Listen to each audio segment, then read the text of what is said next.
Bismillahirrahmanirrahim. Assalamualaikum warahmatullahi wabarakatuh. Alhamdulillahirabbil alamin. Wassalatu wassalamu ala asrofil anbiya'i wal mursalin wa ala alihi wa sahbihi ajmain. Rabbi shrah li sadri wa yassir li amri wahlul 'uqdatam min lisani yafqahu qawli amma ba'du. Tentu yang selalu saya banggakan teman-teman seluruh mahasiswa FEB yang berhadir dalam perkuliahan yang singkat ini. Tentu rasa syukur yang tak bosan-bosannya kita ucapkan kehadirat Allah Subhanahu wa Ta'ala yang telah memberikan kita berbagai nikmat. Selawat beriringkan salam kita curahkan ke junjungan kita Nabi besar Muhammad Sallallahu Alaihi Wasallam. Teman-teman mahasiswa FEB yang berhadir dalam perkuliahan yang singkat ini, perkenalkan saya dengan Irfan Hidayat Hasibuan selaku dosen pengampuh dalam perkuliahan Pendidikan Pancasila dan Kewarganegaraan atau PPKN ini, yang mana pada hari ini adalah perkuliahan perdana mata kuliah PPKN ini. Tentu barangkali PPKN ini adalah bukan merupakan suatu barang baru, bukan suatu pelajaran yang baru bagi teman-teman, karena saya yakin pada pendidikan-pendidikan sebelumnya, baik itu di SD, SMP, SMA, telah mempelajari yang namanya PPKN ini, walaupun ada beberapa perubahan-perubahan, ada perbedaan-perbedaan. Namun pada intinya adalah tujuannya adalah sama, bagaimana kita mampu mengamalkan, menghayati Pancasila ini dalam kehidupan kita sehari-hari. Baik itu sebagai individu, baik itu sebagai bermasyarakat maupun sebagai warga negara. Nah, sehingga inilah salah satu dasar kenapa PPKN ini menjadi suatu pelajaran yang merupakan wajib di seluruh tingkat pendidikan di Indonesia. Walaupun barangkali materi-materi yang disampaikan ataupun materi-materi yang kita bahas dalam perkuliahan ini tentu tidak jauh berbeda dengan materi-materi pada pendidikan-pendidikan yang kita ikuti di sebelumnya.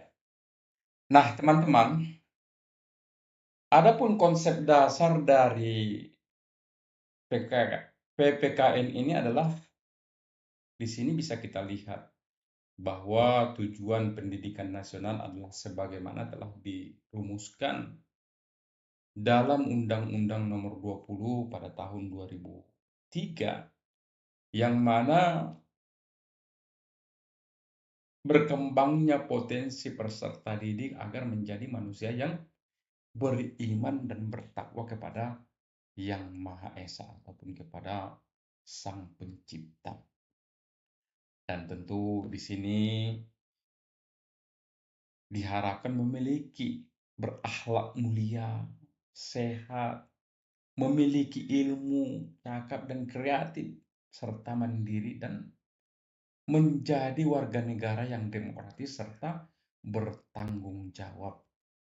Nah, adapun pendidikan kewarganegaraan ataupun PKN merupakan salah satu mata pelajaran yang wajib diselenggarakan dari setiap jenjang pendidikan seperti tadi yang saya sampaikan di awal. Ini adalah pelajaran yang wajib diikuti di setiap jenjang pendidikan yang ada di negara kita ini.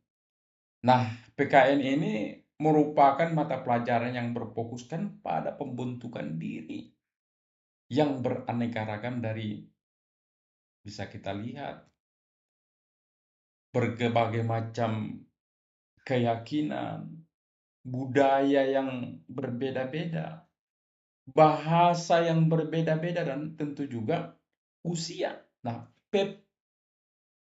PKN ini adalah tidak melihat dari segi usia, mulai dari usia yang muda sampai yang usia yang tua, ini kita diwajibkan harus mengamalkan PKN tersebut dalam kehidupan kita sehari-hari. Dan tentu dengan perbedaan suku bangsa ini menjadi warga negara Indonesia yang cerdas, terampil, memiliki karakter sebagaimana yang diamanatkan pada Pancasila dan Undang-Undang Dasar 1945. Nah, kalau kita lihat manfaat dari PPKN itu sendiri adalah di sini untuk membangun insan yang menekankan pada manusia yang berharga, manusia yang bermartabat, memiliki moral, memiliki jati diri, serta karakter yang tangguh dalam sikap mental, daya pikir maupun daya cipta. Nah, adapun proses dari pembelajaran PKN ini adalah merupakan suatu untuk memperhatikan pengembangan proses pembiasaan. Jadi PKN ini adalah bagaimana ini merupakan suatu bagaimana kita membiasakan secara pribadi tentang amalan-amalan yang ada dalam Pancasila tersebut. Dengan adanya kematangan moral dan penguasaan pengetahuan kewarganegaraan untuk memperkuat pembangunan watak serta penghargaan dan tanggung jawab kita sebagai warga negara yang demokratis dan tentu harus taat terhadap hukum, taat terhadap perundang-undangan, taat terhadap peraturan-peraturan sebagai warga negara. Nah, kalau kita lihat perkembangan PKN tersebut secara non kultural memiliki makna yang sama, baik itu dengan yang ada di Amerika, yang ada di Inggris, maupun Timur Tengah, ataupun yang ada di Amerika Latin, yang merujuk pada upaya untuk mendewasakan warga negara agar tahu, mau, dan mampu berbuat baik untuk kebaikan dirinya sendiri, untuk kebaikan masyarakat sosial, dan tentu untuk kebaikan negara. Nah, kemudian pelajaran PKN di Indonesia telah mengalami perkembangan dan perubahan baik dalam istilah maupun dari segi substansinya. Nah, teman-teman, ini bisa kita lihat perkembangan dari PKN tersebut, PPKN tersebut. Nah, kalau dulu kita mengenal yang namanya PMP ataupun Pendidikan Moral Pancasila. Nah, PMP ini berisi materi dan pengalaman belajar mengenai yang namanya P4. Dulu kita di setiap memulai jenjang pendidikan ini selalu diwajibkan yang namanya dengan penataran P4. Yang dalam hal ini adalah mengajarkan pelajaran moral yang berdasarkan itu tadi Pancasila. Jadi nilai-nilai yang terkandung dalam PMP tersebut berdasarkan pada Pancasila yang dijadikan acuan tunggal. Nah, kemudian pada tahun 1994 berubah menjadi PKN. PPKN ini berisi materi pengalaman belajar yang diorganisasikan secara spiritual ataupun artikulatif atas dasar butir-butir yang secara konseptual yang terkandung dalam suatu Pancasila. Jadi, konsep nilai-nilai terkandung pada Pancasila dengan pengorganisasian secara spiritual. Nah, kemudian pada tahun 2006 berubah kembali menjadi PKN. Ini memfokuskan pada pembentukan warga negara yang memahami dan mampu melaksanakan hak-haknya dan kewajibannya untuk menjadi warga negara Indonesia yang cerdas, menjadi warga negara Indonesia yang terampil, memiliki karakter yang diamanahkan yang ada dalam Pancasila dan Undang-Undang Dasar 1945. Nah, kemudian pada tahun 2013 berubah kembali menjadi PPKN. Ini mempunyai ruang lingkup materi yang bersumber pada 4 pilar. Ini yang kita lihat 4 pilar tersebut adalah Undang-Undang Dasar 1945, kemudian Pancasila, kemudian Bhinneka Tunggal Ika, dan NKRI. Nah, kemudian dari nilai yang terkandung dalam mata pelajaran ini sangat bagus jika kita tinjau dari ruang lingkup bisa dibilang sebagai mata pelajaran yang hampir sempurna. Jadi nilai-nilai bisa didapatkan dari tadi 4 pilar kebangsaan tersebut, yaitu Undang-Undang Dasar 1945, Pancasila, Bhinneka Tunggal Ika, dan NKRI tersebut. Nah, adapun ruang lingkup ataupun kurikulum substansi utama dari perubahan PKN menjadi PPKN ini bisa kita lihat. Pada PKN 2006, ruang lingkupnya adalah masalah persatuan dan kesatuan bangsa. Kemudian ada yang namanya norma hukum, peraturan-peraturan. Kemudian kita mengenal yang namanya hak asasi manusia, kebutuhan warga negara, konstitusi negara, kekuasaan dan politik, Pancasila, globalisasi. Nah, kemudian adapun ruang lingkup kurikulum PPKN di 2013 adalah di mana Pancasila sebagai dasar negara dan pandangan hidup bangsa. Nah, kemudian Undang-Undang Dasar 1945 sebagai hukum dasar yang menjadi landasan konstitusional kehidupan bermasyarakat, berbangsa, dan bernegara. Nah, Bhinneka Tunggal Ika ini adalah sebagai wujud keberagaman dalam kehidupan bermasyarakat, dalam kehidupan berbangsa, dan dalam kehidupan bernegara. Nah, kemudian Negara Kesatuan Republik Indonesia atau yang sering kita sebut dengan NKRI sebagai suatu bentuk negara.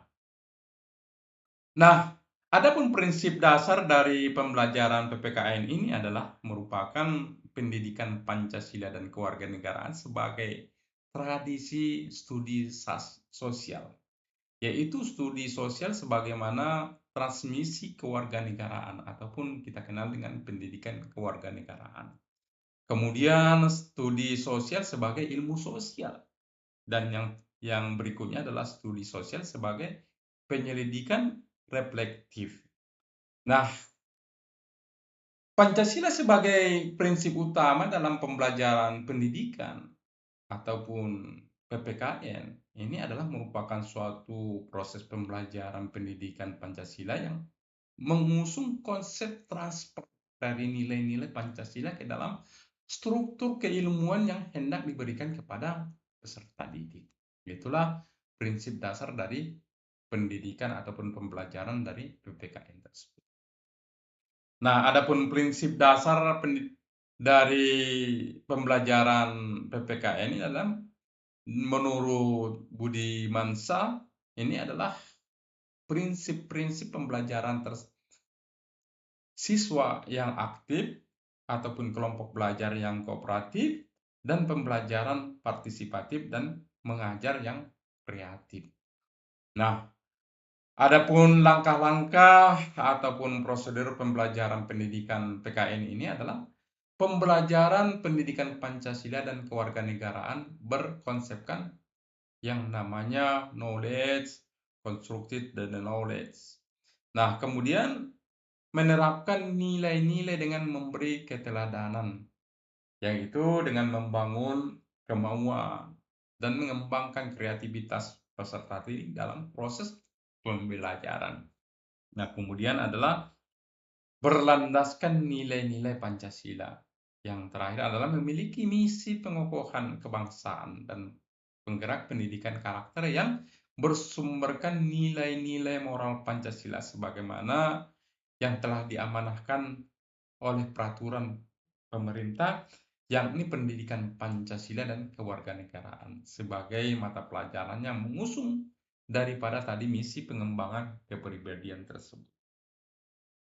Nah, adapun metode pembelajaran dari PKN ini metode yang dianggap paling cocok untuk memfasilitasi keperluan strategis, dan metode pembelajaran PKN ini antara lain adalah metode inquiry, yaitu digunakan untuk meningkatkan keterampilan berpikir secara kritis dan hasil pembelajaran peserta didik. Nah, metode tersebut merupakan rangkaian kegiatan pembelajaran yang menekankan pada proses berpikir yang kritis, analisis untuk mencari dan menemukan sendiri atas jawaban dari suatu masalah yang dipertanyakan tersebut. Nah, adapun portofolio ini merupakan suatu kumpulan informasi ataupun kumpulan data yang tersusun dengan baik yang menggambarkan rencana kelas peserta didik berkenaan dengan suatu isu kebijakan publik yang telah diputuskan untuk dikaji oleh mereka, baik dalam kelompok kecil maupun kelas secara keseluruhan. Nah, adapun metode inquiry ini adalah langkah-langkah, ada yang kita mengenal dengan perumusan masalah, kemudian juga perumusan hipotesis, ada yang namanya konseptual, pengumpulan data, kemudian pengujian dan analisa data, dan pengujian hipotesis serta pada akhir akan memulai dari inquiry lagi.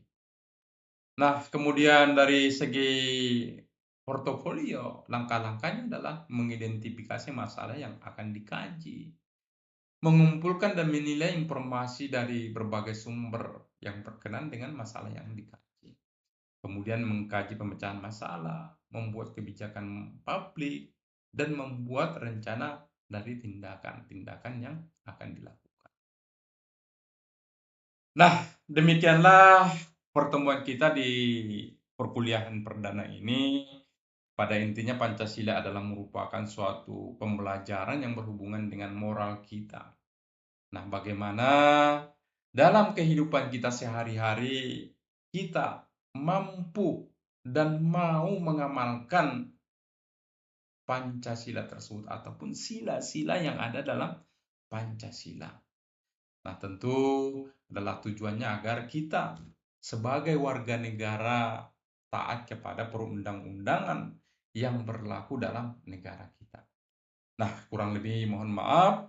Wabillahi taufik wal hidayah. Assalamualaikum warahmatullahi wabarakatuh.